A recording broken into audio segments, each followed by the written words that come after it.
moins sur ce qui est des autres zones de l'Afrique. Donc, ceci dit, je vais pour l'instant partager moi-même mon écran.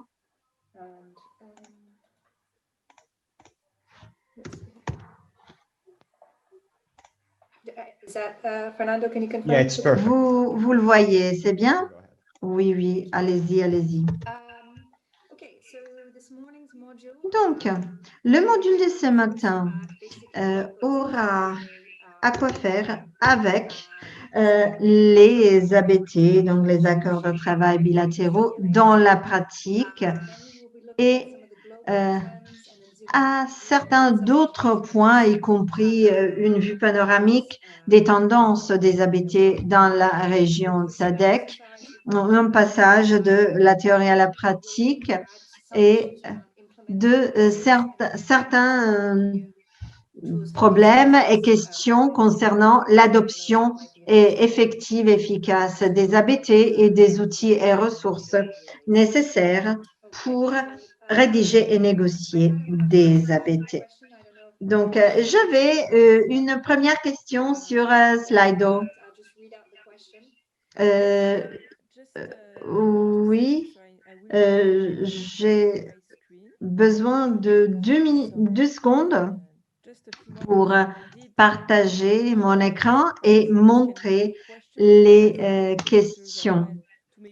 Donc, je vais répéter les questions dans les différentes langues plusieurs fois peut-être, donc pour faciliter la réponse de la part des participants. Donc maintenant, je peux partager mon écran avec la question de Slido. Vous voyez mon écran? Yes, we do. Oui. OK. Alors, les questions, laissez-moi retrouver justement les questions spécifiques. OK. Comme on l'a fait hier, ça va s'ouvrir dans un seconde.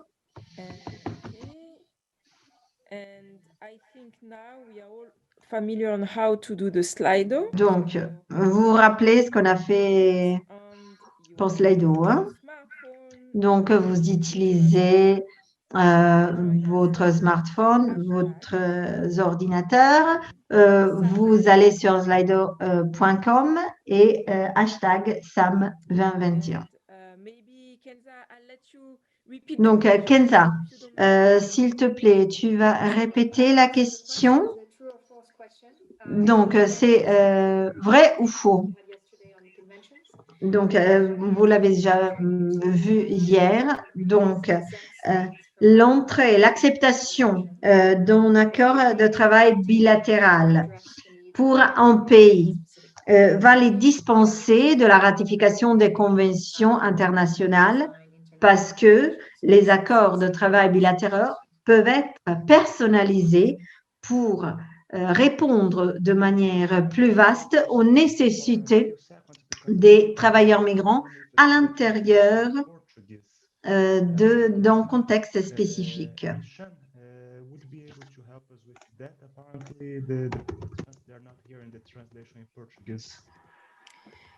Can I ask you then, therefore, while Hicham is looking... Donc, Fernando, je peux te demander de traduire la question en portugais alors que Hicham s'occupe du problème technique. OK, OK. Problème résolu apparemment. On va répéter la question. So we wait maybe some additional... OK, donc on va répéter la question. Alors, l'acceptation, la rentrée dans des accords de travail bilatéraux va-t-elle dispenser les États de la ratification des conventions internationales, car les accords de travail bilatéraux peuvent mieux personnaliser et donner une réponse plus personnalisée aux exigences des migrants, des travailleurs migrants, dans des contextes spécifiques. Donc, selon vous, cela c'est vrai ou faux? Donc, pour l'instant, on a 88 vrai, faux et 12% vrai. So shall I go ahead and explain the question? OK. Je dois expliquer la question peut-être? Most of you did get it right. Donc, la plupart de vous a dit faux et c'est juste parce que les conventions internationales, normalement, donnent les bases, les fondaments des accords de travail bilatéraux. Donc, pour un ABT, il peut devenir une bonne pratique s'il va contenir les fondaments ou les questions fondamentales contenues dans des conventions internationales. Donc, on peut les prendre, ces dernières, comme des pas fondamentaux à faire. Donc, il est impossible de ne pas ratifier une convention internationale et avoir des accords de travail bilatéraux bien faits et couvrant et répondant aux nécessités des travailleurs migrants dans un contexte spécifique. Voilà pourquoi la réponse est faux. Mais on peut avoir des situations où entre deux pays où l'un n'a pas ratifié les conventions internationales et l'autre veut utiliser des articles de ces conventions. Donc, normalement, au début des ABT, on a un préambule qui montre auquel convention internationale l'ABT fait référence et s'appuie. Donc, il faut rentrer dans des négociations en sachant quelles conventions ont été ratifiées par votre pays. OK. Deuxième question. C'est plutôt une question liée à la terminologie. On a plusieurs termes, on va en ajouter d'autres. Là, on a la différence entre un accord de travail bilatéral et un protocole d'entente. Donc, c'est par exemple la nature contraignante et formelle de l'instrument. Aucune différence, c'est tout simplement en synonyme qui change selon la région, le nombre de parties et d'acteurs impliqués, le type d'institution impliquée, donc institutions publiques par rapport aux institutions privées. Donc, je répète, quelle est la différence principale entre les accords de travail bilatéraux et les protocoles d'entente? Donc, pour l'instant, la majorité des participants a choisi la nature contraignante et formelle de l'instrument. Deuxième option, aucune différence. Tout simplement, il s'agit de deux synonymes qui sont utilisés de manière différente selon la région. Troisième option, le nombre des parties et des acteurs impliqués. Quatrième option, le type d'institution impliquée, publique ou bien privée. Et je vois que quelqu'un est en train de répondre à travers la chat.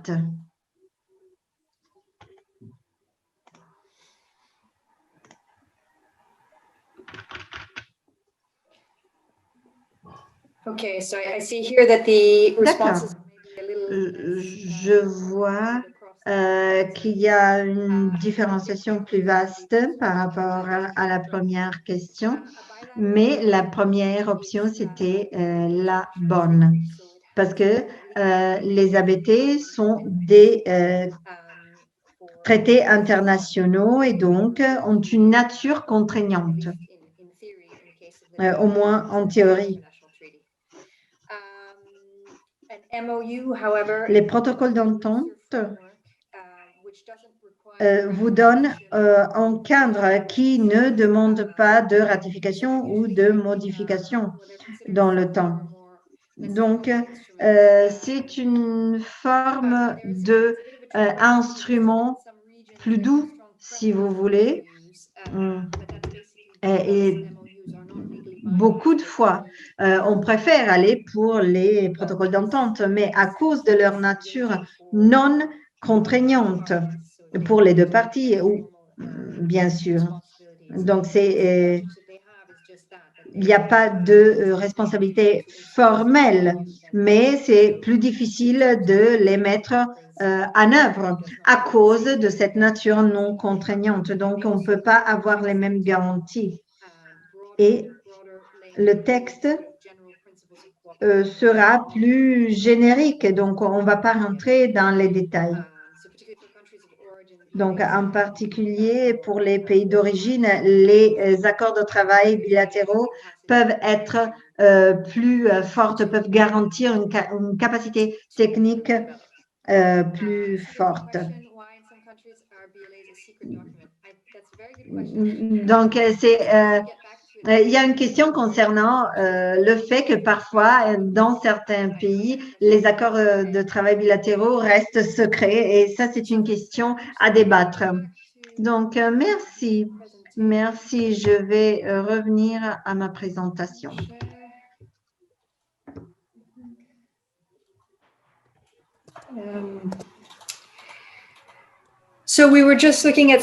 Alors, on parlait un peu de terminologie, on l'a déjà vu, mais on a déjà dit que, pour résumer, il y a les accords bilatéraux, les protocoles d'entente, MOUs, mais il y a aussi d'autres termes que nous pouvons utiliser, comme par exemple les accords cadres, des accords interagences, des protocoles, des déclarations de coopération mutuelle, d'autres types d'accords transfrontaliers. Alors finalement, il y a plusieurs termes qui peuvent être utilisés, mais en général, au niveau de l'OIT, on parle de BLA, c'est-à-dire accords bilatéraux, et de MOU, protocole d'entente. Dans la présentation, je vais utiliser aussi BLMA, c'est-à-dire les accords bi- et multilatéraux. C'est un terme, une expression qui a été utilisée au fil des dernières années au niveau des agences ONU pour se référer à ces différents accords, disons, de nature bi- et multilatérale qui sont établis pour gouverner les migrations de travail. Et alors, BLMA, on peut voir ça aussi. Alors, on a reconnu déjà la valeur de ces accords dans des forums internationaux, comme par exemple au niveau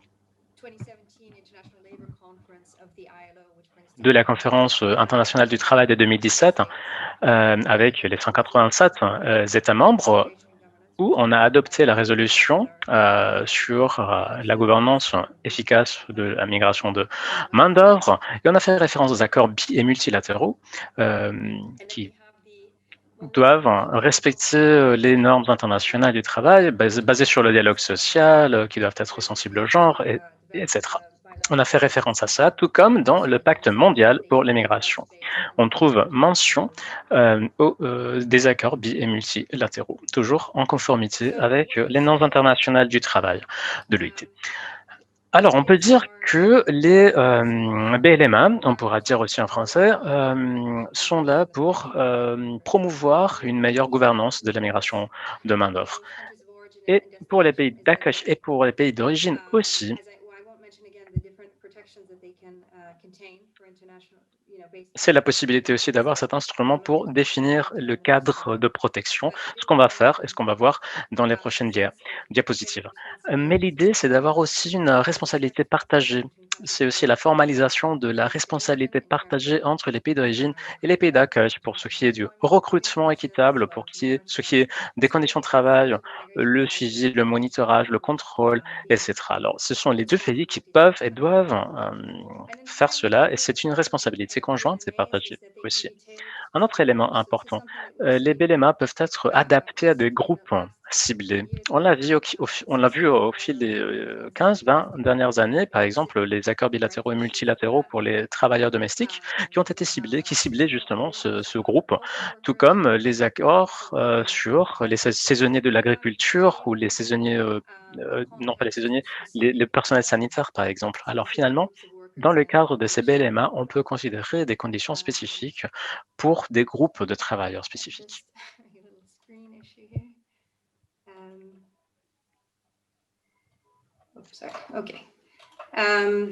Okay, so now on to the Alors là, on va voir maintenant les éléments, les normes finalement, les éléments, les fondations, on pourrait dire un peu plus législatives et qui concernent les normes de ces accords.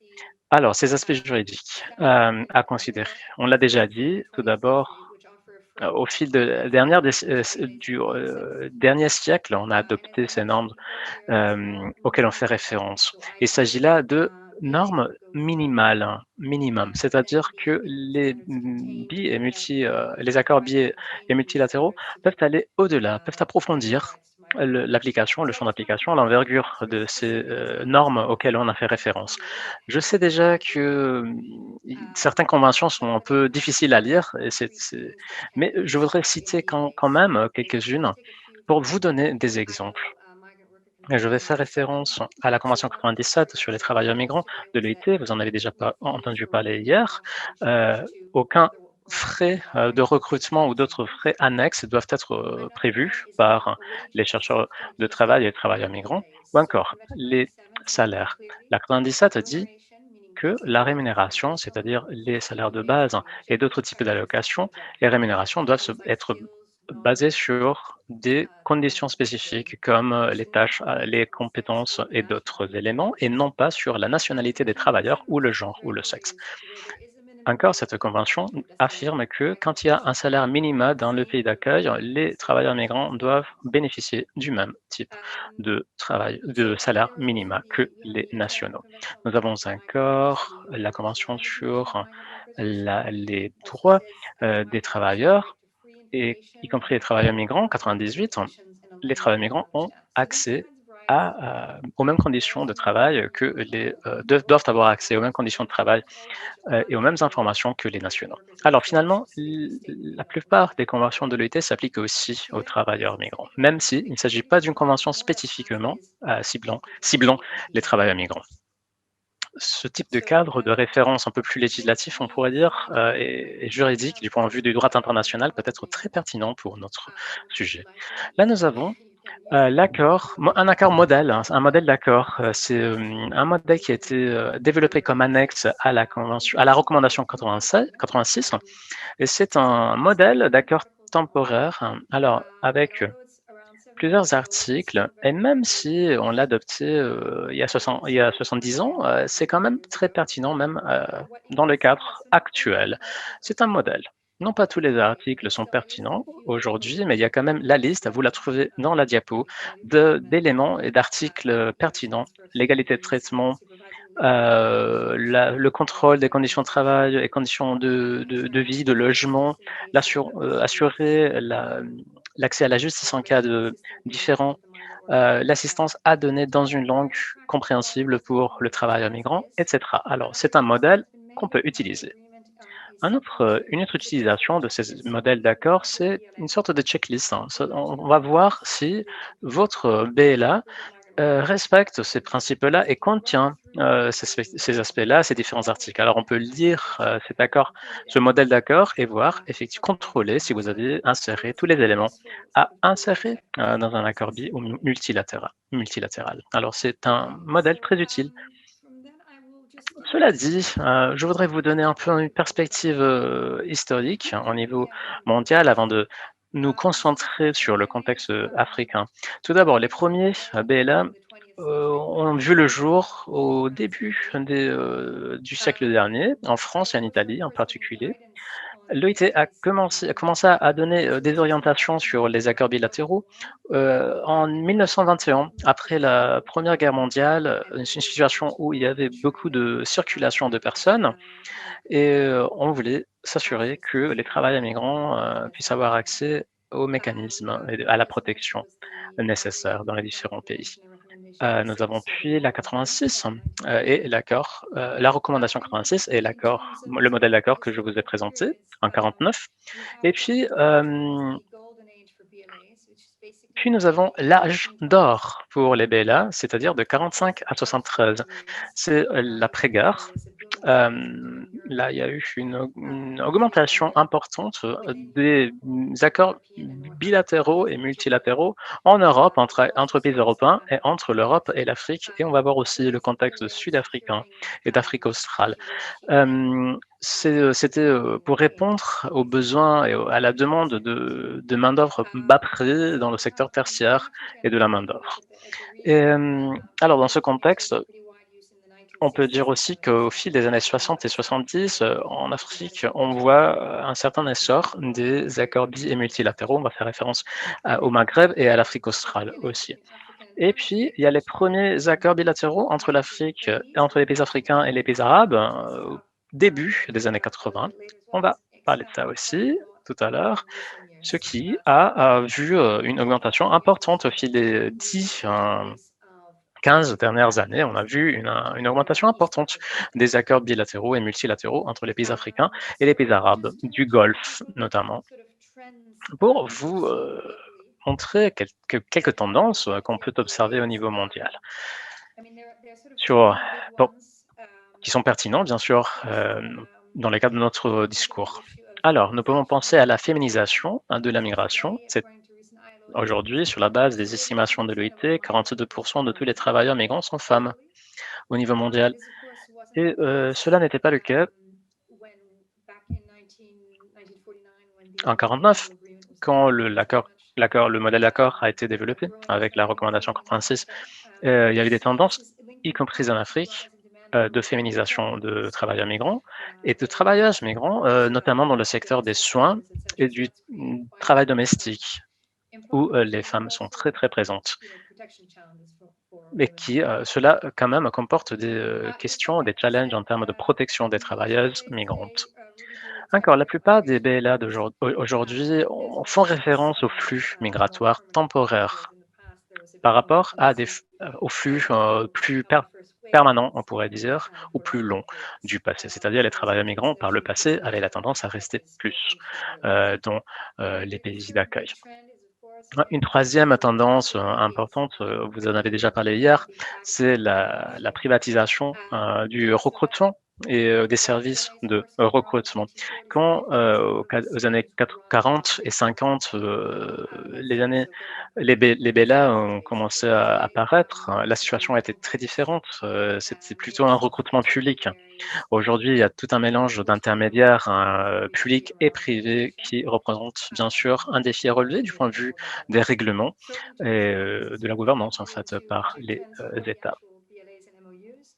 Puis, il y a un passage qu'on pourrait dire vers des protocoles d'attente, ou plutôt vers des accords d'attente moins contraignants. On l'a vu en Asie, on l'a vu dans d'autres parties du monde. Il y a une augmentation aussi entre, on l'avait vu, les pays africains orientaux en particulier et les pays du Golfe, où on voit des MOU qui sont moins contraignants. Puis une expansion rapide des BLA entre, on l'a vu, les pays africains et les pays arabes. Et encore, on peut entrer un peu plus dans les détails des droits des travailleurs, des conditions de travail, des droits de travail, c'est-à-dire les contrats. On commence à voir des contrats d'emploi standards. C'est là où on entre un peu vraiment dans les détails des différentes conditions, des dispositions spécifiques, et c'est l'occasion pour nous aussi pour comprendre quels sont les droits des travailleurs migrants, quels sont les droits auxquels ils ont accès. On a vu aussi, en termes de tendance, qu'il y a beaucoup de pays, notamment davantage de pays en Afrique, qui adoptent des politiques de migration de main-d'œuvre nationale, qui définissent et qui établissent aussi l'utilisation à faire des BLA ou des accords multilatéraux. Alors, bien sûr qu'il faut avoir aussi une sorte d'harmonisation, un alignement entre ces politiques nationales et les BLA et BLMA. Encore, une autre tendance plus récente, c'est les initiatives syndicales et conjointe entre pays d'accueil, syndicats des pays d'accueil et syndicats des pays d'origine pour offrir une protection pour les travailleurs migrants dans toutes les étapes, dans chaque étape du processus migratoire. Alors, il y a de plus en plus d'accords intersyndicaux et des campagnes intersyndicales. D'accord, il y a des forats intéressants de dialogue interrégional et intra-régional. On a l'exemple du Moyen-Orient, de l'Asie, le processus de Colombo, et d'autres initiatives de dialogue non contraignantes, mais qui représentent des enceintes de dialogue finalement qui sont très importantes pour les pays d'origine et les pays d'accueil pour se mettre d'accord sur des positions communes, hein, pour éviter des tendances négatives et vers le bas, on pourrait dire, au niveau national. Et bien sûr, international et régional. Et puis, il y a la question du Covid-19. C'est l'opportunité aussi pour renégocier des BLA. Ça a été aussi l'occasion pour mettre en exergue certains manques pour ce qui est de l'accès des travailleurs migrants aux soins ou à des prestations spécifiques, par exemple un cas de perte de revenus, et alors des manques en termes d'accès aux soins, à la protection sociale, à la sécurité du revenu, etc. Alors, le Covid-19 a été aussi l'opportunité pour réfléchir sur cela. Là, c'était au niveau mondial. On va voir maintenant ce qui se passe au niveau du continent africain. Nous avons plusieurs cadres régionaux et sous-régionaux qui font référence au BLMA, et notamment dans le contexte de la libre circulation des personnes au niveau de la SADC, alors il y a plusieurs accords multilatéraux auxquels on a fait référence dans les différents documents qu'on a cités. La standardisation des BLMA a été aussi prise en compte et soulevée au niveau de l'Union africaine, dont la Commission est en train de travailler à des orientations sur les BLMA pour toute la région d'Afrique. Et on essaie d'avoir une approche standardisée aux accords bilatéraux pour être sûr qu'il y ait un terrain commun entre les différents pays. Encore, la SADC a fait référence au BELA dans le cadre de politique sur les politiques de migration de main-d'œuvre de 2014. Alors, j'ai une question pour vous là. Je ne sais pas, Myriam, si nous pouvons utiliser le word cloud, le nuage de mots. Thank you very much, Oui, Kenza. merci bien, Kenza. So let me. Alors, Yes, if you can stop sharing. je te permets de partager l'écran. And then let me try. Do you still hear me, Kenza? Tu m'entends, Kenza? Yes. Oui. Because my computer is getting a bit crazy. Parce qu'aujourd'hui, mon ordinateur, Can you ask il est un peu flou. Alors, tu peux poser la question et je vais demander à Hicham s'il peut intervenir pour le partage de Slido, de l'écran, pour voir Slido. Mais en même temps, Kenza, entre-temps, tu peux partager ton écran avec les participants avec la question. Désolé pour ce petit souci technique.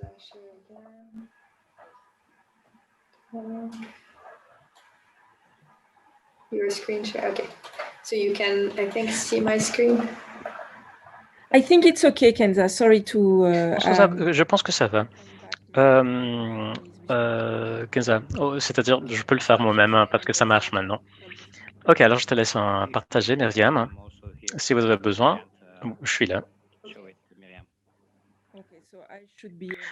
Alors, je devrais arriver à partager et de toute façon, je peux lire la question. C'est une question très simple. Quels sont les pays africains qui ont, à votre avis, signé le plus d'accords bi et multilatéraux? Alors, on veut savoir, selon vous, quels sont les pays africains qui ont signé le plus, qui possèdent le plus d'accords bi et multilatéraux? We see the answer in your slide, actually. On a vu la réponse dans la slide. Ah, Am I still sharing? Yes, you're still sharing. je continue de partager.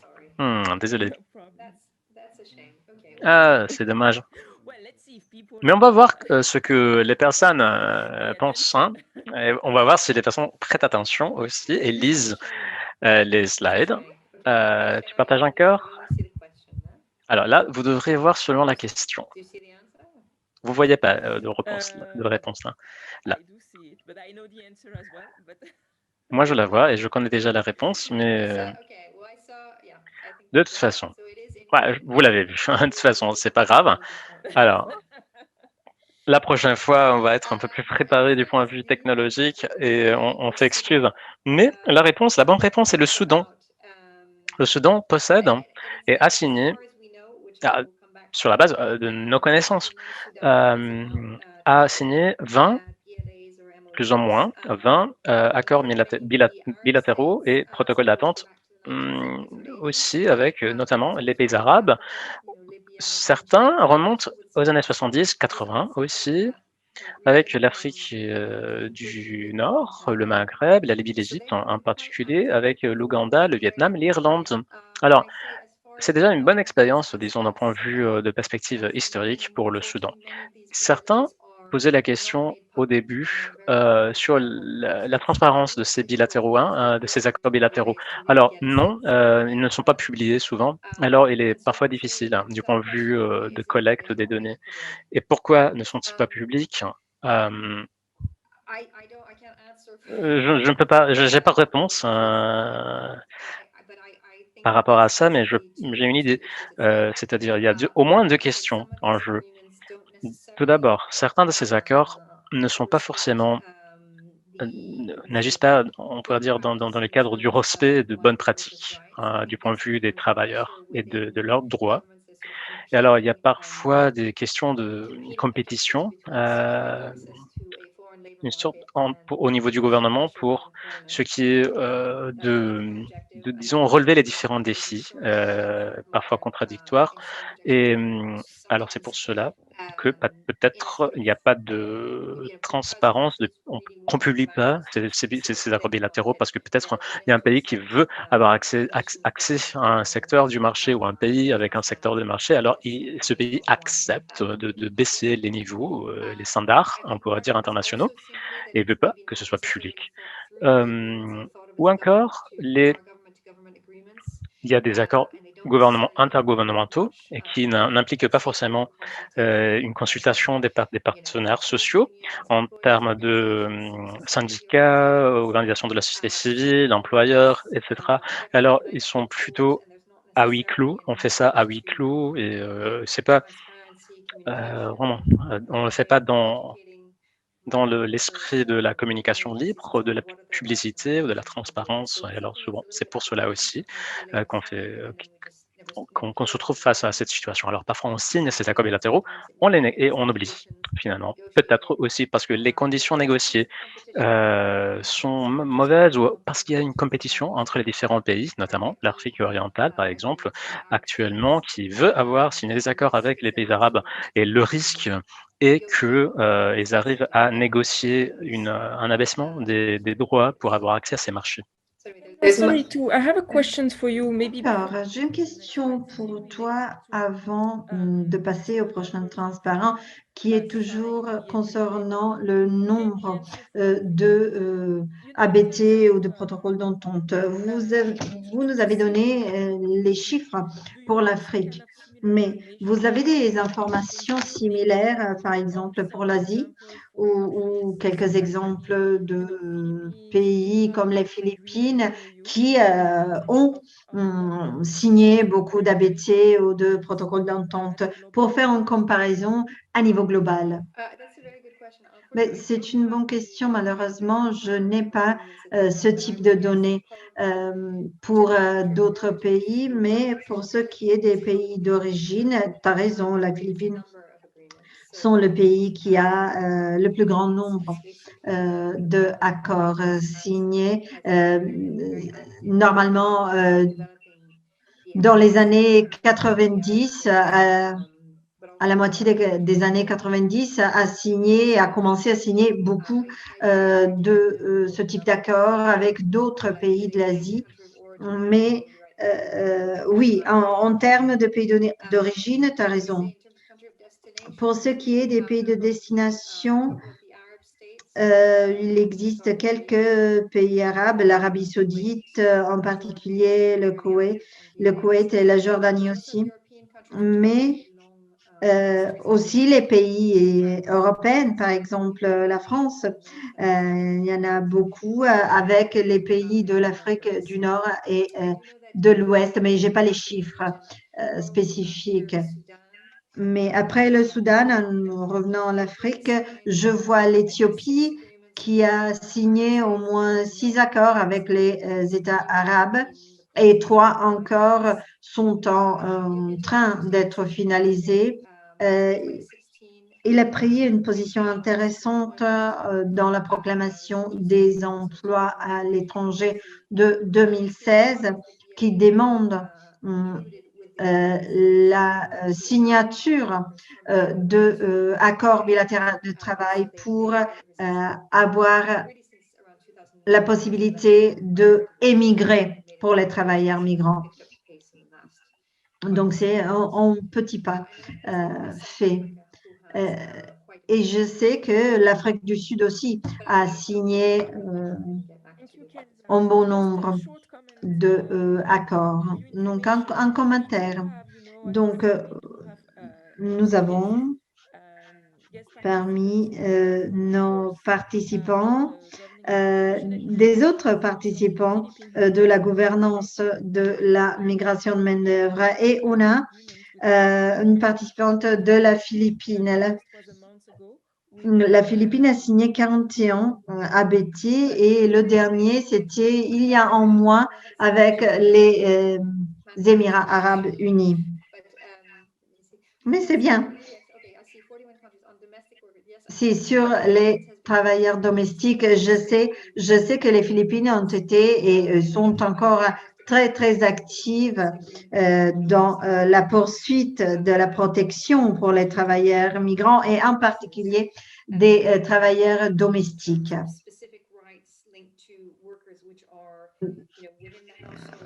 Parce qu'il s'agit, comme nous le savons, de travailleurs qui vont rencontrer des difficultés spécifiques travaillant dans des maisons privées, donc difficultés dans la véritable protection de leurs droits. Donc en Afrique, on a le Soudan, 21, l'Éthiopie, 6 accords et les autres moins, mais comme vous voyez, les chiffres ne rassemblent pas de tout aux Philippines, par exemple.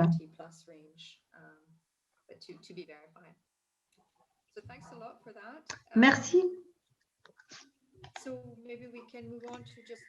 Merci. Donc, on peut rentrer un petit plus dans le détail de la région africaine. Donc, il y a eu une révision assez vaste des ABT de la part de l'OIT en 2015 par Piaziri, l'un des experts les plus connus dans ce domaine de l'OIT. Donc, on a revu 132 accords bilatéraux en Afrique et pour ce qui est du nombre des accords qui ont revu, c'est bien sûr, ce n'était pas tous. Donc, c'était ceux qui ont été rendus disponibles à l'OIT. Et nous voyons de cette révision une augmentation dans le nombre des accords. Il y en avait très peu dans les années 60 et 70. Et puis, il y a une courbe positive des années 90 jusqu'à maintenant. Donc, qu'est-ce qui arrive dans la région SADC? Là, c'est des informations que j'ai trouvées dans les différentes recherches sur la région, mais s'il vous plaît, les participants venant de cette région peuvent me corriger. Donc, on reprend une tendance similaire à celle à niveau mondial. Donc, la première génération d'accords remonte aux années 60 et 70 et la deuxième génération des années 90 aux années 2000. En particulier, l'Afrique du Sud était un pays destination et la demande, c'était de sécuriser la main-d'œuvre pour le secteur minier qui a été ensuite étendu en agriculture. Donc, l'Afrique est entrée avec Lesotho, Botswana, le Swaziland et le Mozambique a signé avec le Portugal ici et le Malawi. Donc, il n'y a pas beaucoup à dire parce que ces ABT ne se réfèrent pas directement aux travailleurs migrants. On parle de travailleurs formels, on parle de questions administratives comme la délivrance de passeports et visas, et ainsi de suite. Et on passe à la deuxième génération, donc les années 2000 généralement, et nous voyons une tendance qui va inclure même les protocoles d'entente, comme je l'ai dit. Donc, ce type d'accords vont rentrer plus dans les détails de questions comme la migration de main-d'œuvre, l'augmentation de capacité pour le personnel immigré et la lutte contre la traite humaine. Donc, c'est plusieurs des questions qui ont à quoi faire avec la migration de main-d'œuvre. Donc, par exemple, il y en a un de 2007 entre Afrique du Sud et Tanzanie, mais il y en a beaucoup d'autres. Donc, on voit une meilleure protection des travailleurs migrants parce que cela a été dû aussi au changement, à quelques changements dans la réglementation de l'Afrique du Sud, en particulier aux révisions du régime fiscal. Et cela a permis d'étendre quelques droits de sécurité sociale, par exemple, en incluant la couverture pour les accidents du travail et d'autres. Par exemple, la résolution et le règlement des différends et des questions comme les remises aussi. Donc maintenant, je veux reprendre un petit peu les accords entre les pays SADC et d'autres pays. Vous voyez là 3 piliers, 3 points. Donc, je n'ai pas pu beaucoup trouver. En effet, cela existe, mais il n'y a pas beaucoup d'informations. Donc, l'objectif principal, c'est de répondre à la demande de travailleurs hautement qualifiés dans des secteurs spécifiques, dont des ingénieurs, des techniciens, et ainsi de suite. Donc, ce type de demande faisait l'objet, par exemple, d'accords entre l'Afrique du Sud et Cuba et la Tunisie. Autre pilier, c'était la nécessité de sécuriser le travail à basse qualification, d'assurer la protection des droits des travailleurs migrants et leur bien-être. Donc, dans la tentative de contrôler mieux ces tendances. Donc, ça, c'est le cas des accords avec Madagascar et Liban et Seychelles et Sri Lanka. Et ensuite, la promotion de liens culturels et politiques et d'échanges avec d'autres pays. Normalement, on voit ça entre les ex-colonies et le colonisateur. Donc, par exemple, entre la France et les pays de l'Afrique de l'Ouest et du Nord. De cette manière, des travailleurs hautement qualifiés ont pu venir de ces pays envers la France.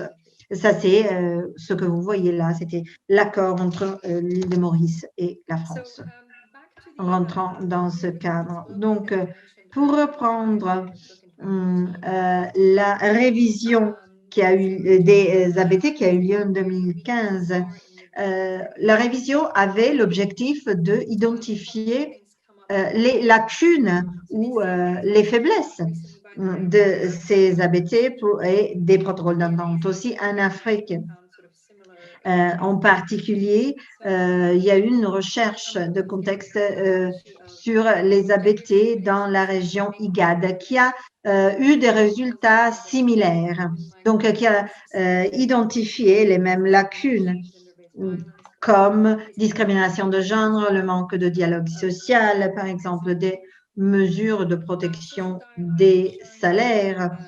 Pour revenir au dialogue social, il existe une marge de consultation avec les partenaires sociaux et ça c'est à faire. Ensuite, les mesures de protection des salaires. Donc, qu'est-ce qu'il arrive si les salaires ne sont pas payés comme ils doivent? Il faut une supervision des conditions de travail et de vie. Et bien sûr, à travers l'inspectorat du travail, la protection des documents de voyage et d'identité.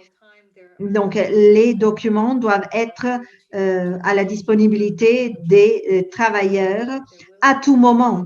Donc, ils doivent être libres de laisser le pays à tout moment quand ils le souhaitent. Et en particulier, cela fait rentrer les pays arabes dans le jeu parce que à travers le système du kafala, cette disponibilité des documents n'était pas assurée. Donc, normalement, il y avait la prise des documents de la part de l'employeur. Continuons avec la reconnaissance des compétences. Il existe des moyens pour assurer la reconnaissance adéquate des compétences et des capacités et même lorsque ils vont rentrer dans leur pays d'origine. On a même la question des prestations de santé et de sécurité sociale. Dans les pays de destination, plusieurs barrières ont été détectées qui entravent la jouissance de ces droits dans les pays de destination. Et ensuite, l'accès aux mécanismes de plainte.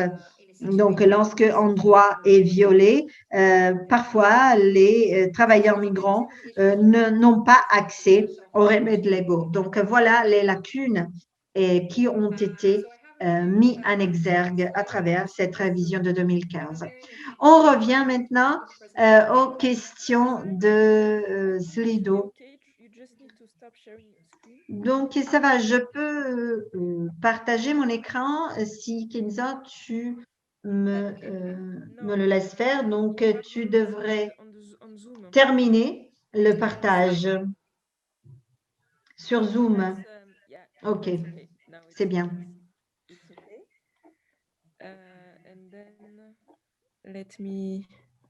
Let me find the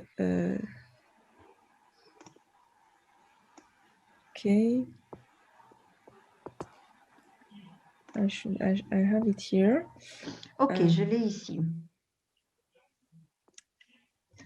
2 seconds, just the time I find it on my computer. Je vais juste le retrouver sur mon ordinateur. Yeah, I have it. Sorry. Voilà. Kenza, do you confirm you see my screen? Kenza, tu me confirmes, tu peux voir mon ordinateur? Oui, mon écran est visible. OK. Donc, je dois juste retrouver la bonne question. That was, I think the next one is the one which was the country. And then OK, ça c'est la question que tu as montrée. Donc, la prochaine devrait être la bonne. OK. Oui, voilà, les coûts. Donc, je vais la lire. Oui, d'accord. OK. Donc, je vais lire la question et les réponses. Merci de la patience parce que je ne connais pas très bien cette technologie. Donc,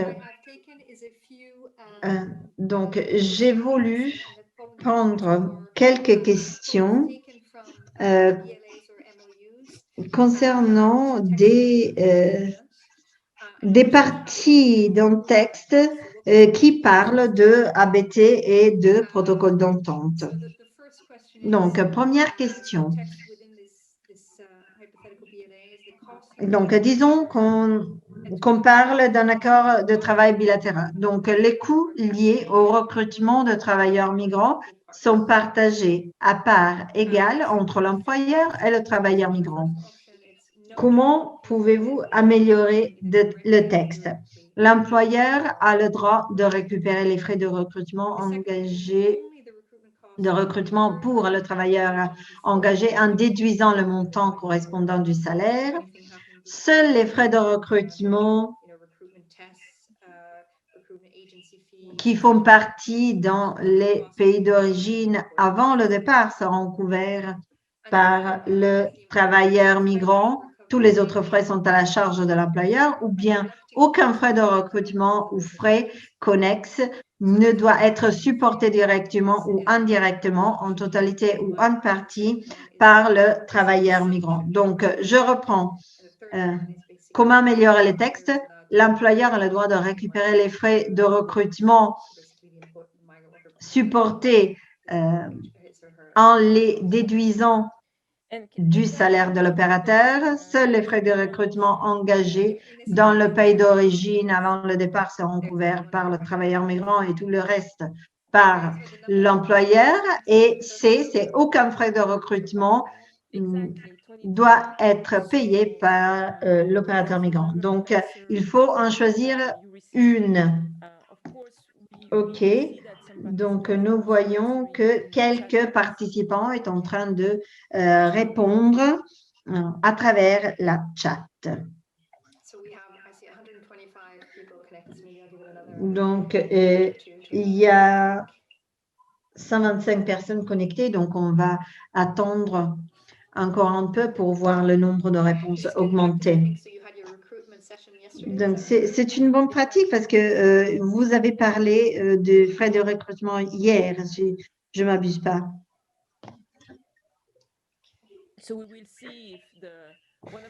Donc, voyons si l'un des messages clés de la session d'hier est passé.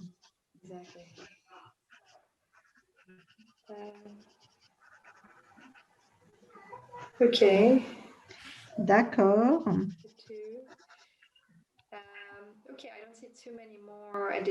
D'accord, je n'ai pas vu d'autres. Donc, je dois montrer la bonne réponse, Kenza.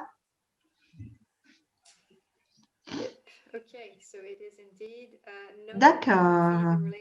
Oui, c'est bien le C. Aucun des frais de recrutement ou frais connexes ne doit être supporté directement ou indirectement, en totalité ou en partie, par le travailleur migrant. Ça, c'est vraiment l'une des clés de l'initiative de recrutement, de l'initiative sur le recrutement équitable. Parce que hier, vous en avez parlé aussi, donc les frais de recrutement parfois sont payés 2 fois. Donc, il y a un travailleur migrant qui arrive au pays de destination avec une grande dette déjà sur les épaules pour obtenir le travail et le garder. Donc, il a dû payer pour les visas et les documents de voyage. Il y a tout un tas de frais différents tout au long du procès. Donc, on se retrouve dans une situation d'endettement. Cela est de servitude pour dette. Il y a certains pays où les employeurs pensent pouvoir faire des déductions des salaires des travailleurs, que c'est en droit, mais ce n'est pas vrai. Donc, ce n'est pas en ligne avec l'initiative de recrutement et les lignes directrices de recrutement équitable de l'OIT. Donc, il faut clarifier dans l'ABT que les travailleurs migrants ne doivent pas supporter aucun coût d'aucun type. Donc, la prochaine question concernant le contrat de travail.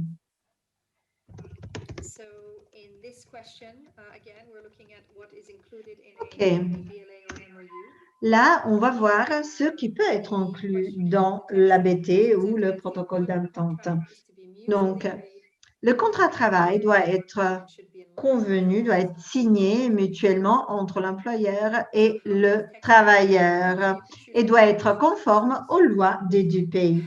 Donc, vous pouvez choisir plus d'une seule option. Donc, vous avez deux différentes options et vous pouvez en choisir plusieurs.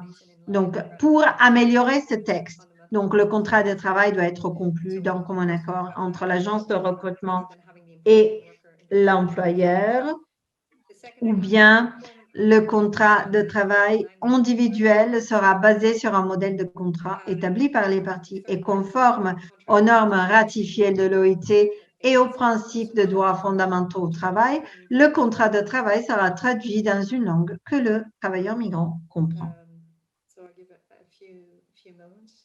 Je laisse encore quelques moments pour répondre.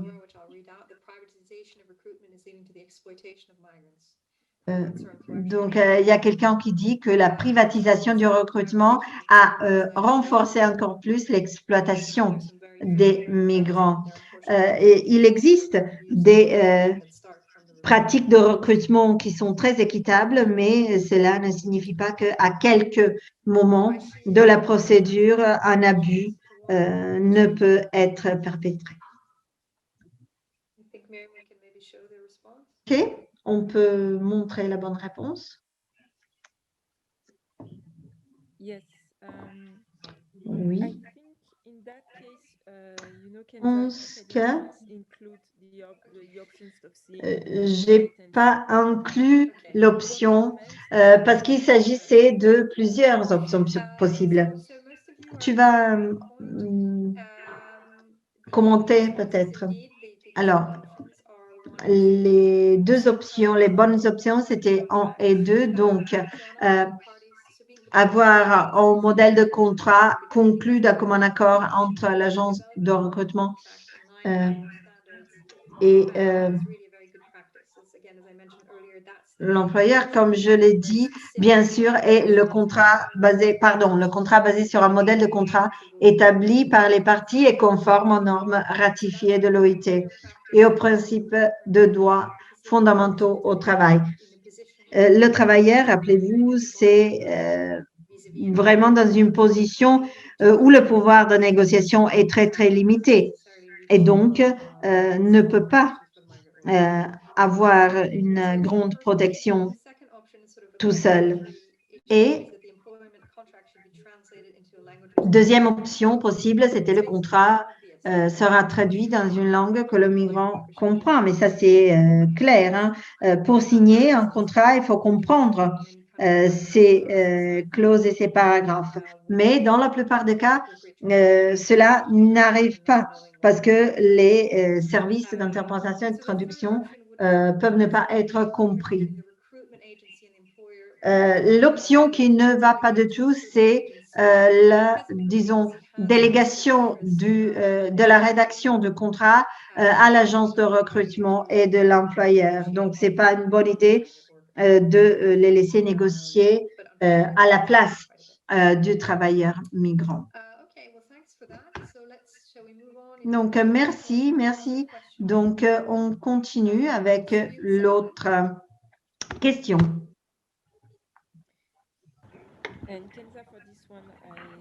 Kenza, pour cela, j'ai inséré la bonne réponse. Et voilà, en cas de différend entre l'employeur et le travailleur, les deux parties doivent chercher une solution à l'amiable. Alors, nous avons un migrant dans un pays d'accueil qui se trouve dans une situation de différent. Par exemple, pour ce qui est des termes contractuels, mettons que l'employeur souhaite changer les contrats ou les termes contractuels et que le travailleur n'est pas d'accord. Peut-être il n'y avait même pas de contrat. Il y a plusieurs raisons pour lesquelles on peut arriver à avoir un différend entre employeur et travailleur et on cherche une solution à l'amiable. C'est assez fréquent dans les accords multilatéraux. Alors, c'est quelque chose qui souvent se passe dans ces cas-là. Alors, je vois qu'il y a 3 options de réponse. Alors, la première, les travailleurs migrants devraient avoir accès à l'assistance juridique et aux services nécessaires. 2, les travailleurs migrants auront accès à une partie tierce, à une troisième partie neutre pour des mécanismes de règlement et de résolution, ou encore, il faudrait éliminer toute mention à la procédure de règlement et de résolution des différends dans les contrats. Alors, il y a déjà beaucoup de réponses qui arrivent.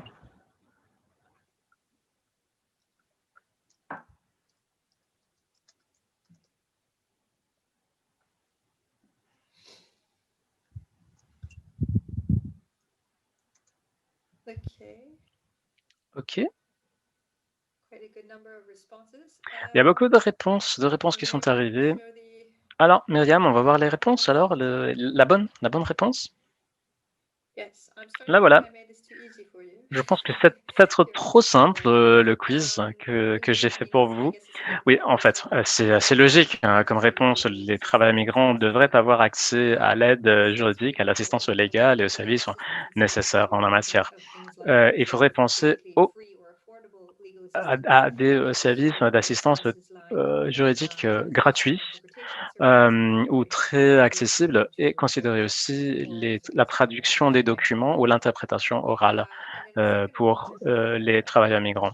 Excuse-moi, Kenza, je voudrais t'interrompre une seconde. On a un petit problème avec la chaîne portugaise de traduction. J'arrive pas à entendre. Ok, ça marche maintenant. Ok, on recommence.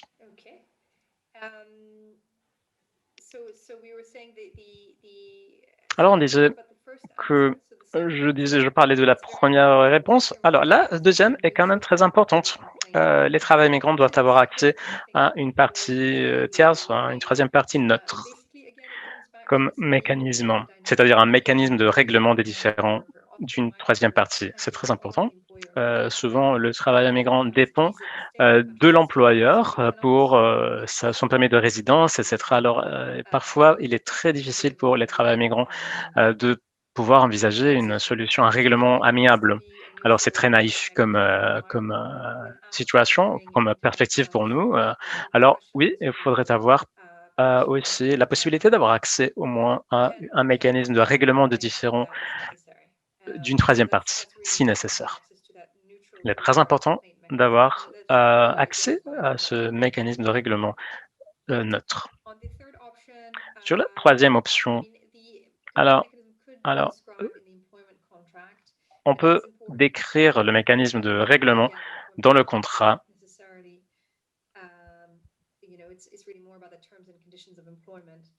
Mais ça va faire avec les termes et les conditions d'emploi. Et alors, effectivement, on devrait faire mention de cette procédure. Ça dépend aussi du compromis, plutôt que du compromis, de l'engagement pris par les pays d'accueil et les pays d'origine. De toute façon, il est très important d'insérer cela dans les MOU, dans les protocoles d'entente et dans les accords bi- et multilatéraux. Alors, si on est bien là, par rapport à ça, si on a fini, on passe à la prochaine. Oui, Kenza, on peut y aller. Donne-moi une seconde et voilà la dernière question.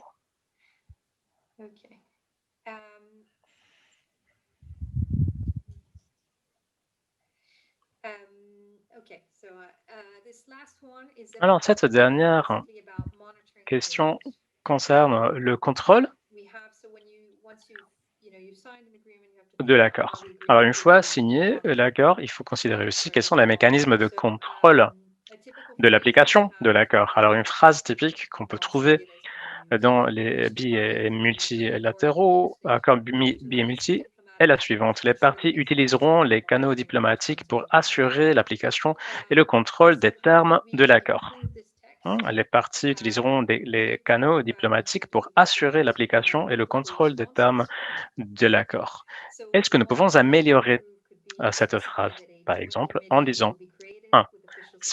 Tout en spécifiant qu'un comité ou une commission conjointe peut être créé avec des représentants des deux parties signataires.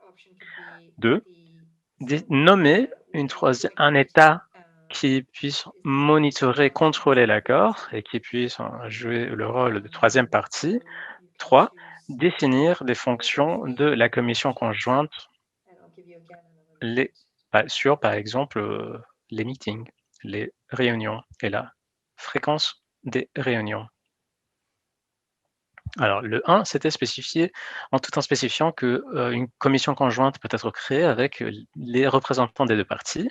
2, nommer un État qui puisse jouer le rôle de troisième partie pour contrôler l'accord. 3, définir les fonctions et la fréquence des rencontres de la commission conjointe.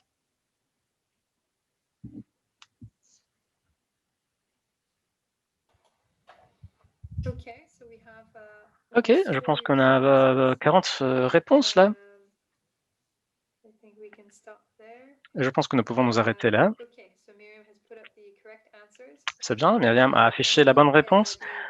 Et les deux, en fait, les deux bonnes réponses, c'est de spécifier clairement qu'une commission conjointe peut être créée avec les représentants des deux parties signataires. Et on devrait même arriver à l'étape où on définit les fonctions et la fréquence des rencontres. Dans le terme de référence, on trouvera alors les responsabilités, les fonctions de cette commission conjointe pour le contrôle et la fréquence aussi des rencontres et aussi où les rencontres vont se dérouler. Le plus on est spécifique et défini, le plus on définit les détails, le mieux. Souvent, dans ces accords, on ne spécifie pas vraiment ces choses, on dit simplement on utilise les canaux diplomatiques, mais finalement, ça signifie qu'on ne va pas faire de contrôle. Et parfois, on a mention d'une commission conjointe, mais cette commission ne se rencontre pas parce qu'il n'y a pas de définition spécifique ou des spécifications de la modalité de rencontre des aspects logistiques. Alors, le plus on est spécifique, le mieux. L'OIT a un modèle de cela. Si vous voulez, je peux vous indiquer ça. Dans la région de la SADC, l'Afrique du Sud a fait partie de commissions conjointes avec beaucoup des pays limitrophes qui ne se penchent pas forcément sur la migration de main-d'œuvre, mais il y a des commissions conjointes qui se penchent aussi sur cette question. Il s'agit quand même de commissions conjointes, de comités conjoints qui se rencontrent régulièrement et qui peuvent être utilisés comme effectivement enceinte pour monitorer, non, pour contrôler l'application de l'accord.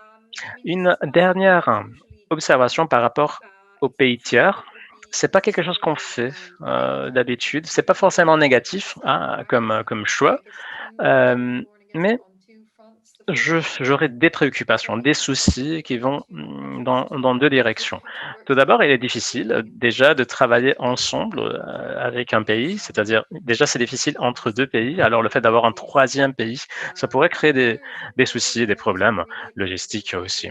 Et puis, c'est l'idée de la responsabilité conjointe. Alors, les fonctions de contrôle déjà sont difficiles à externaliser à un pays tiers.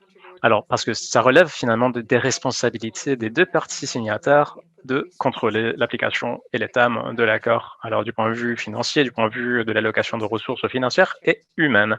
Alors, ça fait partie, je pense, ça relève du concept de la responsabilité partagée. Alors, merci bien, Myriam. Merci pour Slido.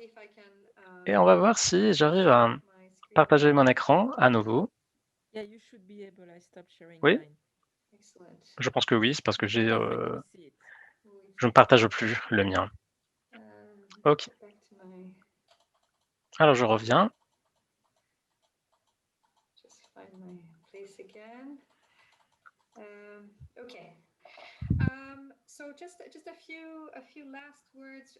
Alors, une dernière observation par rapport à l'application. Alors, la photo, là, veut vous représenter une sorte de longue voie, un long chemin.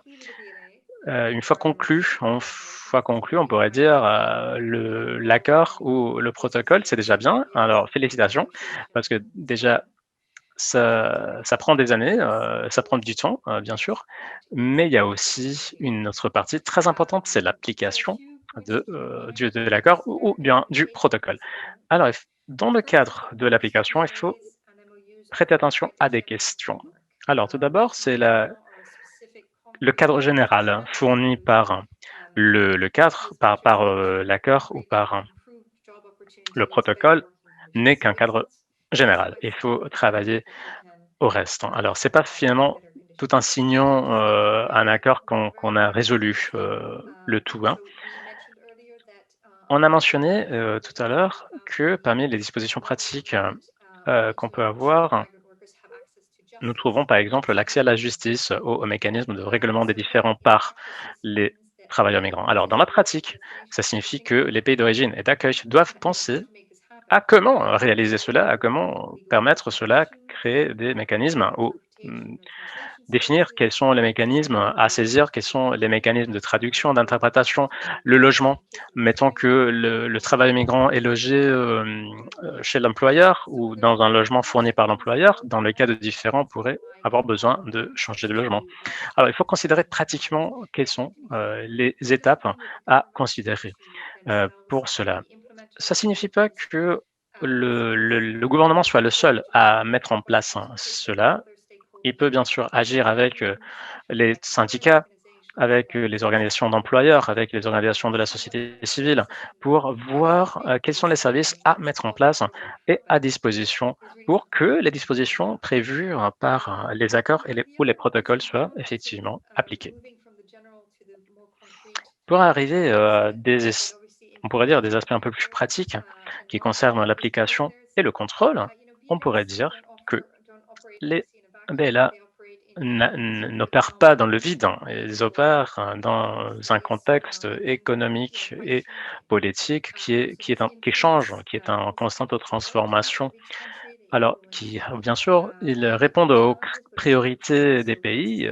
C'est un défi, mais aussi une opportunité. Le marché du travail, d'un pays donné peut changer assez rapidement. Et après quelques années, les choses peuvent être vraiment différentes. Et s'il y a ce changement au sein du secteur ciblé, qui a eu une évolution ou une récession, par exemple, économique, il faut considérer tout cela. Ou bien, la pandémie du Covid, ça nous a changé beaucoup dans le contexte. Ça a changé beaucoup le contexte du travail. Alors, il faut avoir un système pour contrôler l'application et les ajustements et les aménagements pour ces accords qui sont parfois nécessaires. On peut penser à l'application en considérant la volonté politique qui est très nécessaire, vraiment nécessaire. On a besoin d'un soutien du point de vue technique, financier et de ressources humaines par les États, par les parties. Il faut avoir une bonne coordination interministérielle. On a fait référence, par exemple, au ministère des Affaires étrangères et de l'Emploi, qui peuvent avoir parfois des visions différentes et des priorités différentes dans le cadre aussi du contexte spécifique de la négociation des accords bi- et multilatéraux. Dans notre pays, les choses peuvent être vraiment différentes et la situation peut changer. Et il faut considérer que les accords ont besoin d'une volonté politique solide et constante et d'affectation de ressources qui en va avec. C'est ce dont on a besoin pour que les accords soient une réalité, soient praticables. Souvent, les accords restent un document signé, sans impact, sans application effective et sans impact effectif, malheureusement, sur les vies des travailleurs. Alors, quand on considère ça, on considère des pratiques qui concerne les BLMA et des limitations qu'on a trouvées dans la recherche faite au sein de l'OIT concernent les droits. Certains droits fondamentaux ne sont pas abordés dans le texte des accords bilatéraux en matière d'emploi. La question des ressources, on l'a déjà dit, alors peu de ressources consacrées à la mise en œuvre et au suivi. Est-ce qu'il y a une allocation budgétaire pour cela? Est-ce qu'il y a une allocation de ressources humaines, de personnes qui puissent garantir le suivi et s'occuper de la mise en œuvre? Encore, les mécanismes pour l'évaluation ou l'examen. Alors souvent, ces accords se renouvellent automatiquement sans avoir, disons, l'espace nécessaire pour faire un examen et une évaluation pour comprendre si les accords marchent bien. Encore une faible application des contrats de travail standard, ce qui est très important. Par exemple, au sein du ministère du Travail, on peut saisir les services d'inspection de travail ou certains services consulaires pour l'application des contrats de travail standards pour contrôler cela. Puis encore, d'autres limites.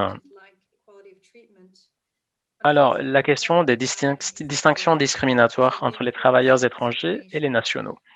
Souvent, il y a une augmentation de la discrimination. Dans les cas, par exemple, des salaires, malheureusement, la négociation des accords bi- et multilatéraux revient à la question d'un salaire qui est plus bas pour les travailleurs migrants par rapport au salaire pour les nationaux. Et sans qu'il y ait des critères objectifs à la base de ce choix. Alors finalement, on peut voir qu'il y a une sorte de renforcement des discriminations. Encore, un autre problème, c'est le manque de transparence. Un défi, c'est le manque de transparence et de communication sur le contenu des accords. Sur le recrutement, par exemple, ou le manque de transparence par rapport aux démarches de recrutement, même par rapport aux termes du contrat.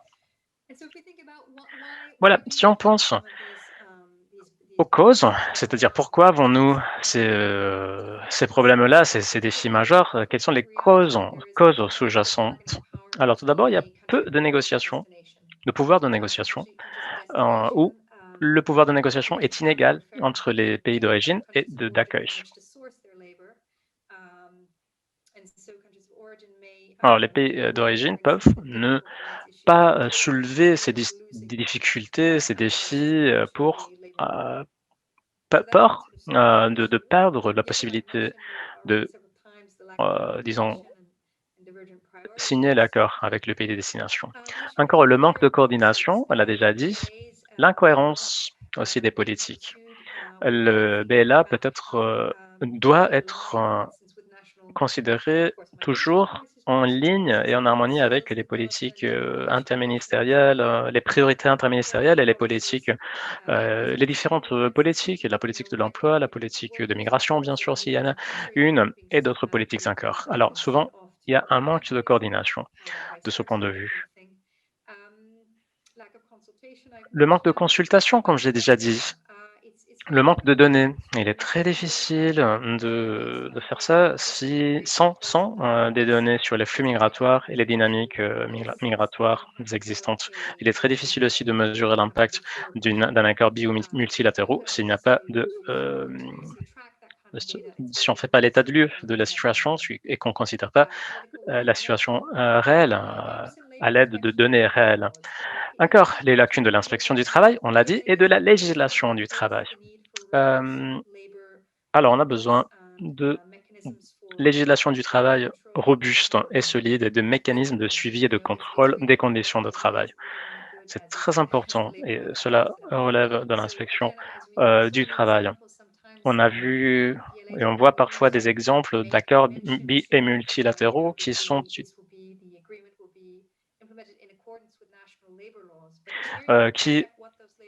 disons, affirme que les accords s'insèrent dans le cadre du respect de la loi du travail nationale.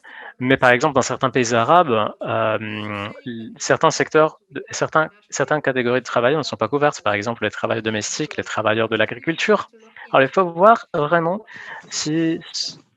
quelle est la législation du travail à laquelle on fait référence.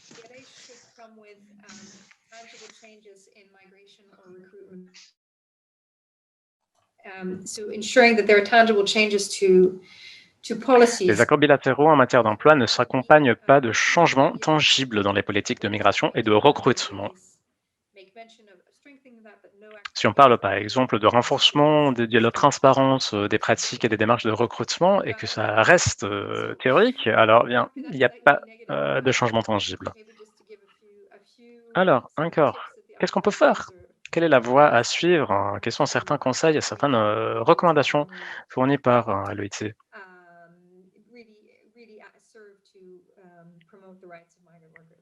Pour la promotion des droits des travailleurs.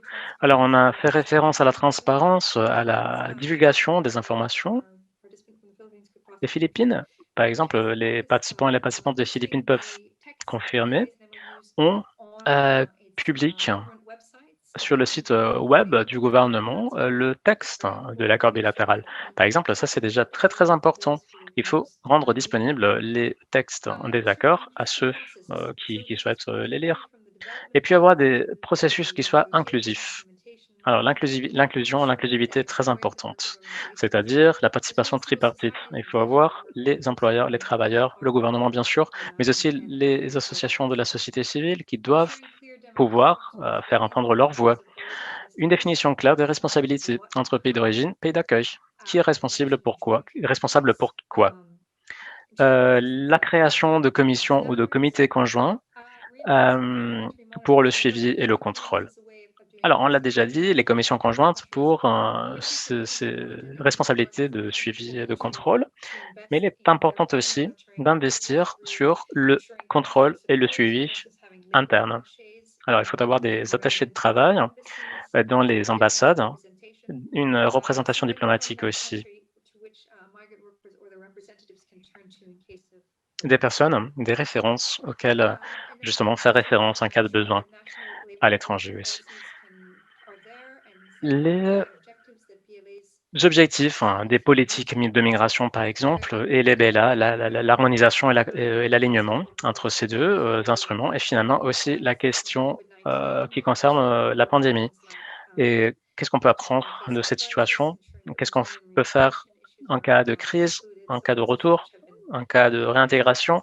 Alors, ce sont des questions qui souvent ont été négligées et qui sont de plus en plus importantes aujourd'hui. Alors, une dernière slide avant de clôturer sur un peu d'instruments sur la recherche BLMA, les orientations, les recommandations et les instruments. C'est des publications de l'OIT en collaboration avec d'autres agences.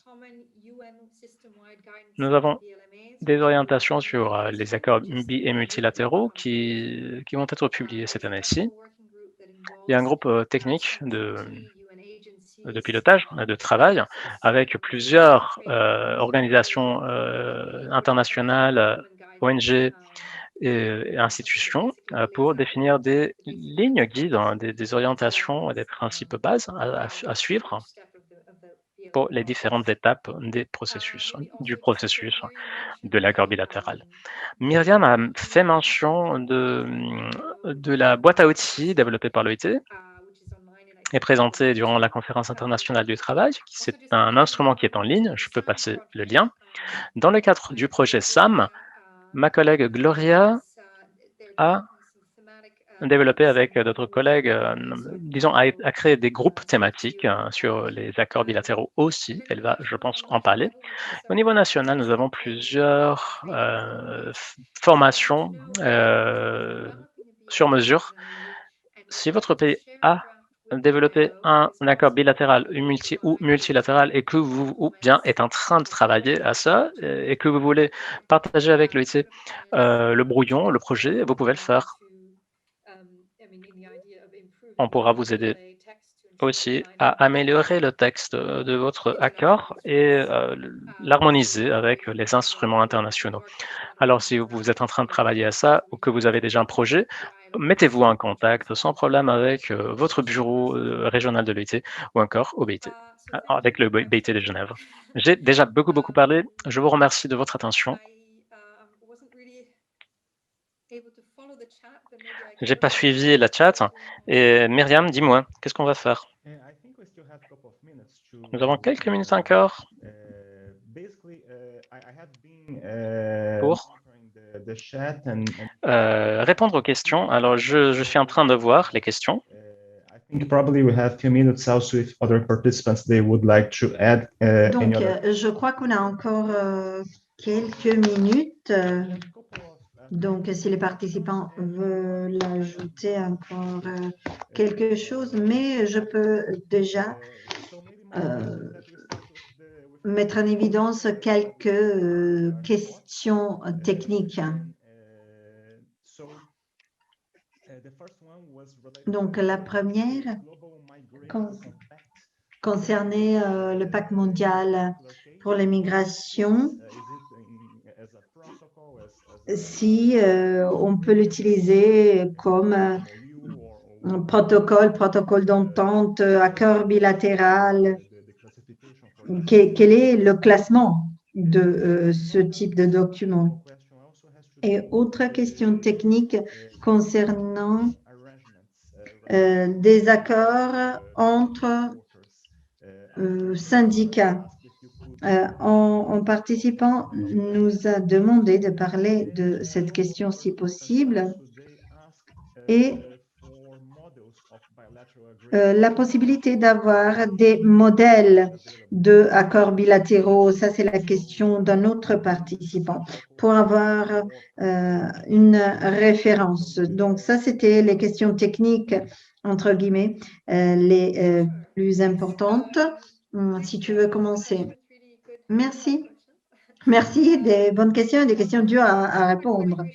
Pour ce qui est du pacte mondial, si c'est considéré un accord multilatéral, peut-être c'est ça la question.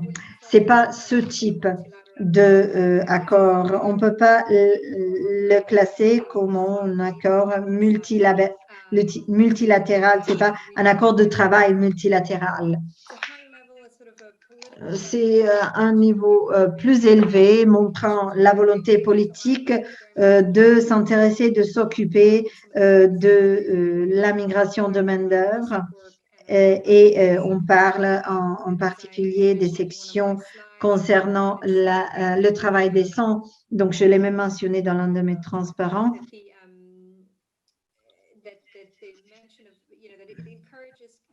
Parce que cela encourage les pays à rentrer dans les accords d'une manière plus réglementée, en ayant des cadres plus spécifiques dans lesquels bouger et négocier. Pour ce qui est des modèles des ABT, je vous recommande de donner un coup d'œil à l'annexe A6. C'était vraiment, il y en a, c'est un point de départ assez bon. Et l'un des accords auxquels je peux penser, c'est l'accord entre le Népal et la Jordanie qui peut servir de modèle assez bon. Et même entre les Philippines et l'Arabie Saoudite pour ce qui est des travailleurs domestiques. On peut même les trouver en ligne et comme l'OIT était partie de la révision qu'on a fait entre le 2014 et le 2015, il est possible de les trouver en ligne. Malheureusement, il n'y en a pas beaucoup disponibles et qui peuvent être utilisés comme des symboles ou comme des modèles à reprendre.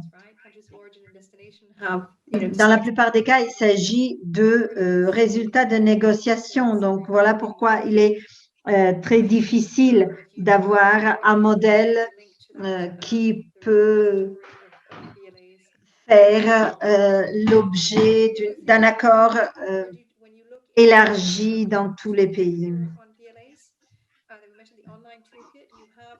Il existe par contre des boîtes à outils pour les accords bilatéraux de travail et vous les pouvez trouver en ligne. Vous pouvez cliquer et retrouver, disons, un texte, pour ainsi dire, idéal, duquel partir au moins. Pour ce qui est des accords entre syndicats, je ne suis pas très sûre. Je sais qu'il y a eu des discussions concernant les accords bilatéraux entre le Madagascar et le Liban sur les droits des travailleurs domestiques, mais je vais chercher à retrouver quelques exemples pour vous le donner et pour le poster sur la plateforme. Vous avez aussi le réseau des syndicats pour la zone de la Méditerranée et donc on a l'Afrique du Nord, l'Afrique occidentale et l'Europe occidentale. Donc il y a beaucoup de coopération parmi les syndicats de cette zone, de cette vaste zone, concernant aussi la protection des travailleurs migrants. Donc ça pourrait être une autre source disponible. Merci. On a une autre question qui va faire le lien. Donc, le niveau de participation des mandants tripartites et des autres partenaires sociaux dans les négociations des accords bilatéraux. Donc, quel est le niveau recommandé de leur participation? Donc, normalement, c'est vraiment très difficile de trouver des exemples dans la réalité de bonnes pratiques d'implication des partis sociaux. Mais lorsqu'un pays veut conclure un accord bilatéral de travail, il faudrait avoir une évaluation exemptée pour comprendre les dynamiques de offres et demandes. Et il faut avoir une phase de préparation dans laquelle on implique les syndicats, parce que c'est à eux de comprendre et de donner des idées plus précises de la situation des travailleurs dans le pays. Pendant la rédaction, il faut avoir bien sûr un comité de rédaction qui est normalement interministériel et donne aussi des principes de supervision et de coopération aux autres instances. Donc, il faut avoir même une coordination entre pays dans toutes les phases, même dans la phase de suivi et évaluation, pour être sûr que les syndicats sont toujours partie du processus et qu'il n'y a eu aucun changement non prévu pendant la procédure. Donc, leur implication est vraiment fondamentale dès le début. Merci. On peut aller à la dernière question. Donc, il y avait plusieurs participants qui ont exprimé des doutes concernant l'utilité des ABT pour les travailleurs migrants. Je pense, parce que vous avez mis en exergue les lacunes encore existantes dans les accords bilatéraux. Donc, beaucoup est encore à faire. Donc, pour terminer sur une note plus positive, à part les limitations, pourquoi les accords bilatéraux peuvent être essentiels et comment ils peuvent retomber de manière positive dans la vie des travailleurs migrants. Merci. Oui, je suis désolée d'avoir été négative. En effet, c'est vrai, il y a encore beaucoup de travail à faire. mais les accords bilatéraux du travail sont encore l'outil le meilleur pour partager la responsabilité. Mais il y a deux volets là.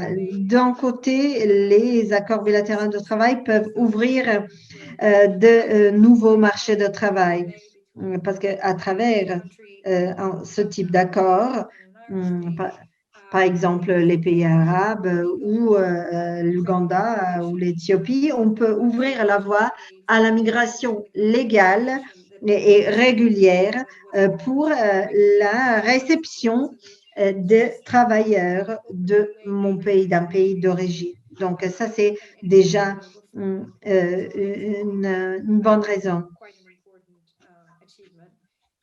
et un résultat assez important. Autre chose,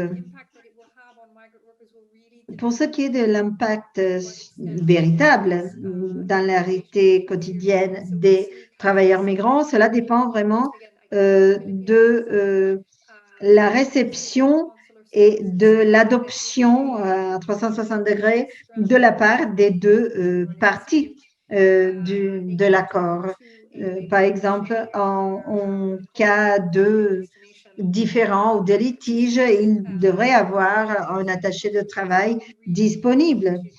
Donc, en tout cas, cela reste vraiment important en tant que point de repère. Donc ça, c'est, disons, une façon concrète de toucher la vie des travailleurs migrants de la part des accords bilatéraux. Et pour la vérification des contrats, donc lorsque les contrats sont signés, il y a une vérification de la part du ministère du Travail du pays de destination, mais aussi de l'origine. Lorsque les travailleurs arrivent à destination, ils doivent même être vigilants pour que les droits et les clauses, les paragraphes du contrat signé seront respectés. Donc, voilà. Donc, c'est, disons, une façon de contrôler ce qui se passe.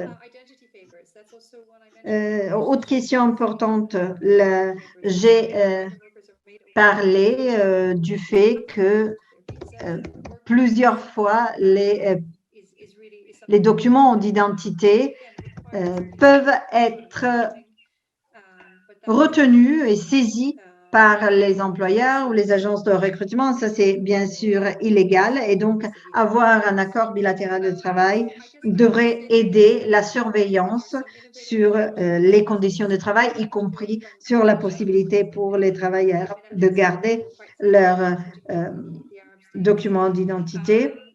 Il y a de bons exemples pour ce qui est des pays de l'Asie qui ont plusieurs accords avec les pays arabes et le Qatar en particulier qui a signé plusieurs conventions. Donc, même les pays de destination peuvent prendre des initiatives pour rentrer dans des négociations d'accords bilatéraux de travail, mais bien sûr, c'est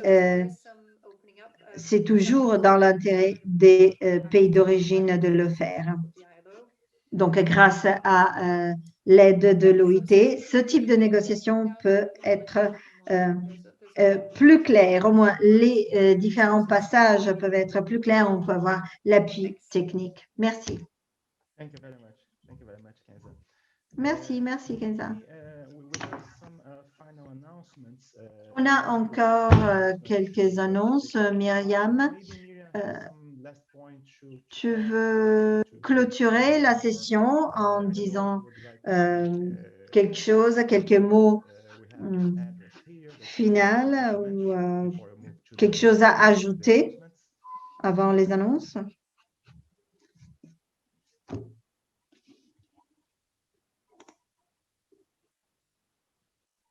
Fernando, do you hear me? Yes, yes. Tu m'entends, Fernando? Oui.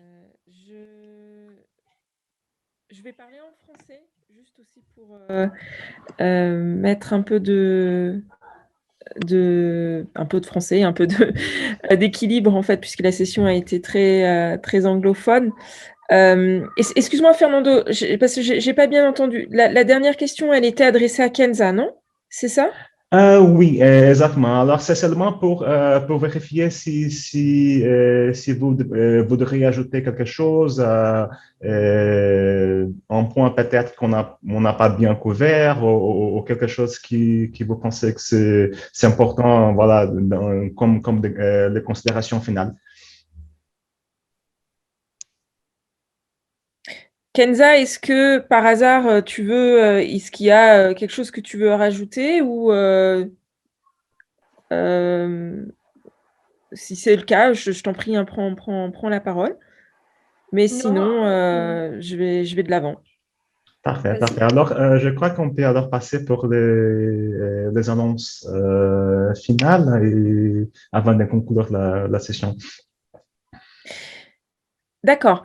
Alors, juste en fait, si je peux me permettre, je vais rebondir sur, par rapport notamment, Fernando, à la question, effectivement, la question finale que tu avais mentionnée à Kenza sur le fait que les participants étaient aussi un peu négatifs sur les accords. Et je pense que Kenza a mis énormément, notamment dans ses remarques de conclusion, le point sur le fait que c'était sur la mise en œuvre, en fait, qu'il y avait énormément de choses qui devaient être faites, mais qu'il y avait quand même aussi une lumière au bout du tunnel.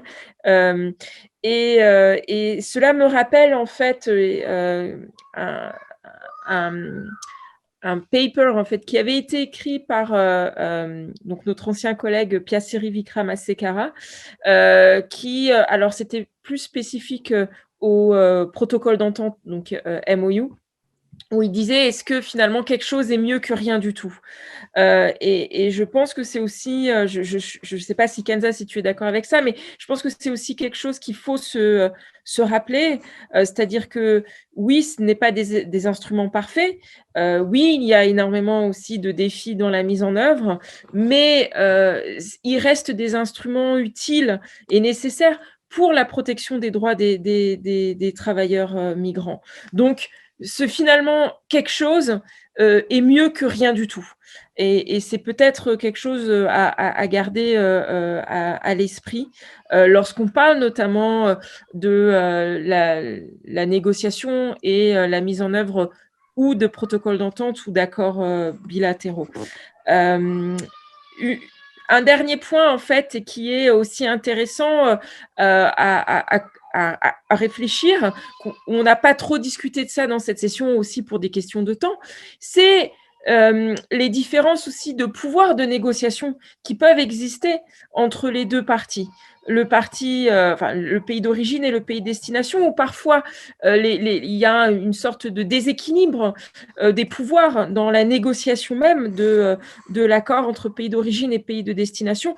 Et notamment cet aspect-là aussi est important à considérer, renforcer les capacités de négociation, notamment pour les pays d'origine qui ont parfois ce sentiment de ne pas avoir les mêmes poids que les pays de destination lorsqu'ils négocient un accord ou un protocole d'entente.